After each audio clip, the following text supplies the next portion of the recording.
புதுவை கண்மணி creations தலைவர், புதுவை அரசின் Kalaimamani MS ராஜா அவர்கள் நடத்திய சுங்கம் மற்றும் மத்திய கலால் துறை உதவி ஆணையராக பணிபுரியும் கவிஞர் சு. சண்முகசுந்தரம் அவர்களின் இனிய புதுவையில் 20 ஆண்டுகள் கலை இலக்கிய சமூக பணிக்கான பாராட்டு விழா ஜெயராம் உணவகத்தில் நடைபெற்றது. SK ஏழுமலை அவர்களின் நாதஸ்வர மங்கள இசையுடன் தொடங்கிய நிகழ்வில் கவிஞர் பைரவி ஒருங்கிணைப்பில் இலக்கை நோக்கிய இலக்கிய பயணம் இனிய புதுவையில் 20 வருடம் என்ற தலைப்பில் 60 கவிஞர்கள் கலந்து கொண்ட மாபெரும் கவியரங்கம் நடைபெற்றது. கலைமாமணி MS ராஜா வரவேற்புரை வழங்க மாண்புமிகு சட்டப்பேரவை எதிர்க்கட்சி தலைவர் திரு இரா. சிவா அவர்கள் தலைமையில் மயிலம் பொம்மபுர ஆதீனம் 20ஆம் பட்டம் சீர்வள சீர் சிவஞான பாலய சுவாமிகள் ஆசியுரை வழங்கினார்கள்.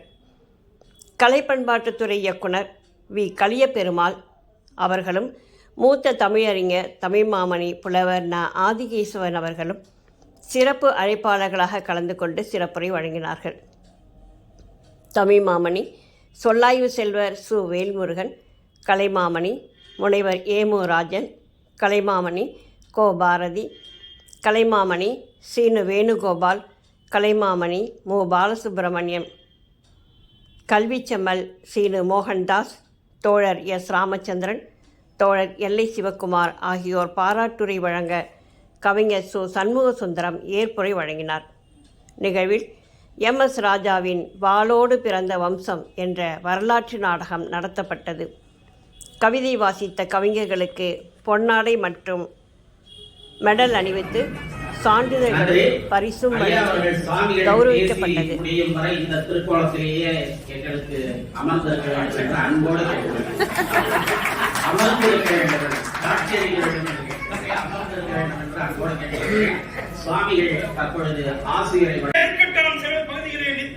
எவ்வளவோ பிரச்சனைகள் இருந்தாலும் கத்துப்பாளையக்காரர்கள் பஞ்சாயத்துகளும் நம்மிடம் தானே வருகின்றன. அப்படி ஒரு பஞ்சாயத்து இப்பொழுது தங்களை நாடி வந்துள்ளது. அதை பற்றி தங்களிடம் கூறத்தான் இவ்வளவு அவசரமாக நான் இங்கு வந்தேன். அப்படி என்ன அவசரமான பஞ்சாயத்து சொல்லு. நமது பக்கத்து பாளையங்களான இளவந்தூர், ஈராட் 2 பாளையங்களுக்கு இடையே எத்தனையோ ஆண்டு காலமாக எல்லை தகராறு இருந்து வருகிறது. இது எல்லாரும் அறிந்த ஒன்றுதான். ஆனால் இப்பொழுது நிலைமை முற்றி போய் 2 பாளையங்களும் போர் எடுத்துக் கொள்ளும் அளவிற்கு நிலைமை மோசமாகிவிட்டதாம்.